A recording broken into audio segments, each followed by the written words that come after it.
Understanding the empty nest syndrome. Hello, everyone. Welcome back to our English language learning channel. Today, we're going to discuss a phrase that you might come across in conversations, movies, or books. Empty nest.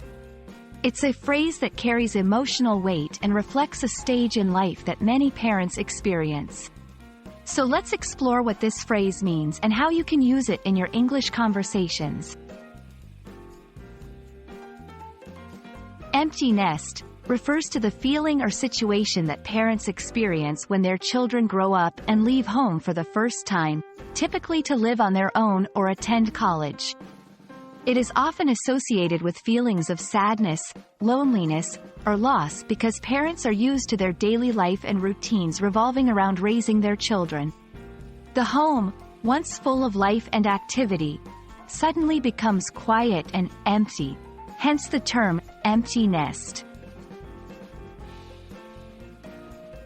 The term empty nest originates from the way birds raise their young. Once baby birds are mature enough, they fly away, leaving the nest empty. In human context, the term metaphorically equates the family home with a bird's nest. When children leave, parents are left with an empty nest. This metaphor helps convey the emotional aspect of the parent's experience, using a natural analogy many can relate to. Now that you know what an empty nest is, let's see how to use it in a conversation or writing. After my daughter went to college, we had an empty nest and didn't know what to do with the extra space. Many parents feel a sense of loss when they face the empty nest phase of their lives.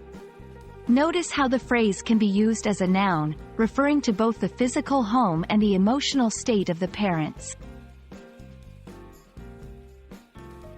While empty nest is the condition of having an empty home, empty nest syndrome is a term used to describe the feelings of sadness and adjustment issues that parents may face during this time.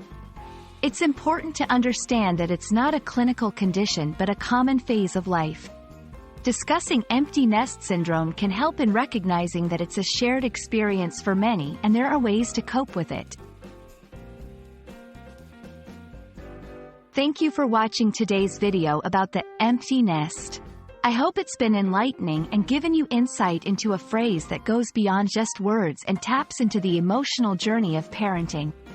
Remember, learning a language is also about understanding the culture and life experiences it conveys. Keep practicing, and see you in the next video.